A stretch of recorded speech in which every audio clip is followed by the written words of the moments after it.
Now that you guys have learned how to convert between grams, moles, molecules, atoms, and formula units, what we're now going to do is learn how to actually create these formulas that you guys have been writing, the formulas for these compounds. So how exactly did scientists figure out these formulas for these compounds? And they did so experimentally.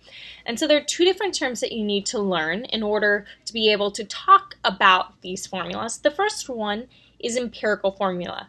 So the empirical formula is the lowest whole number ratio of atoms in a compound. And so we'll look at some examples in just 1 second. While that's the empirical formula, the molecular formula is actually what you've already been working with. It's the actual formula of a compound. So if we look at this example here, if you look at C2H2, the question asks you to identify any empirical formulas. Well, C2H2 is not the lowest whole number ratio, and therefore it is not the empirical formula. It is a molecular formula. C2H4 again is not the lowest whole number ratio because you can simplify that to CH2. So that would not be an empirical formula. C2H6 can be reduced to CH3, so again, not an empirical formula. C2H3O2, we can't actually reduce that, so that would be an empirical formula. And then finally, C4H6O4 can be reduced to C2H3O2 by dividing by 2, and therefore it's not an empirical formula, it's a molecular formula. So how exactly do I get the empirical formula? How can I create, for example, C2H3O2?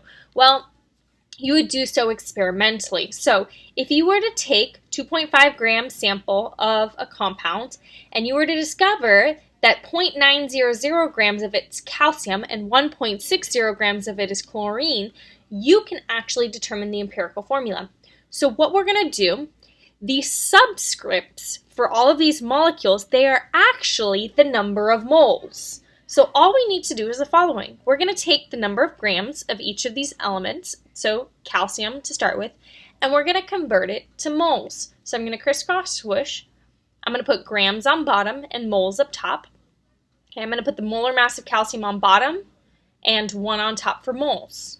Okay, so I'm going to divide, and what I get is 0.0224456 moles. Awesome. I'm going to do the exact same thing now for chlorine. So if I start with 1.60 grams of chlorine, crisscross swoosh, grams on bottom, moles up top, okay? I'm going to put the molar mass of chlorine on bottom, which is 35.453, and then 1 in front of moles, and what I get when I divide is 0.04513 moles. So the formula would look like this. It would be calcium with a subscript 0.022456, chlorine with a subscript 0.04513. Now, that's not actually what you see when you look at a formula. You don't have tiny numbers like that. Well, what we have to keep in mind is that we can actually reduce this. And so what you're going to do now, your final step, is you are going to divide by your smallest number of moles, which in this case is going to be the 0.022. So I'm going to divide both of these by 0.022456. And what I end up getting is calcium, there'd just be 1, so calcium 1, and then Cl, if you divide, you get 2. Okay? If it's 1.9, you can round that to 2. If it's 2.01, you can round that to 2, that's fine. As soon as you get greater than a tenth off of a whole number, so for example, if I had 2.1 or 2.2, you cannot round. So we're going to have instances where you'll have 1.5.